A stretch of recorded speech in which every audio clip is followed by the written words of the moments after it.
باسی لایەنی تراژیدی و نەهامەتیەکانی شاری هەڵبجەمان لە 60ەکانی سەدەی ڕابردوو و 74 ناپاڵم 87 کانشخان 88 چیمەباران بۆ کردن.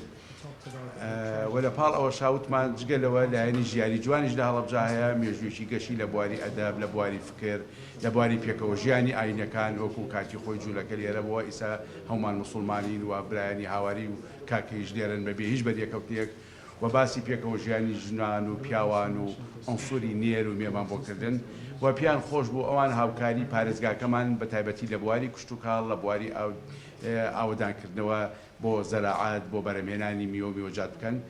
Today is a day of deep emotion. ڕۆژێکی پڕ لە هەست و سۆزە. بیرمە کوڕێکی 26 ساڵ بووم ئەم جینۆسایدەم بیست لە هەواڵەکاندا.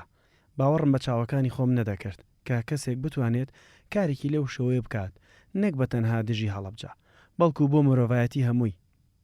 بۆیە هاتنم بۆ هەڵەبجە بۆ من کاتێکی زۆر تایبەتە کە سەردانی ئێرە دەکەم و لە نزیکەوە چاوم کەوت بە مۆنومێنتی شەهیدان. شتێک ئەڵێم لەواچێت بەشێکی زۆری ئێوە ئەوە نەزانن. من پێشتر کۆپی ئەم مۆنومێنتەم بینیوە لە دادگای لاهای لە هۆڵەندا. ئەوەش نیشانی ئەوەیە ئەو کارە سات و تاوانەی لێرە ڕوویدا لە بیر نەکراوە. لە جیهانیشدا لە بیر ماوە.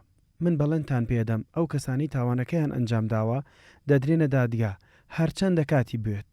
Still today suffer from the consequences of that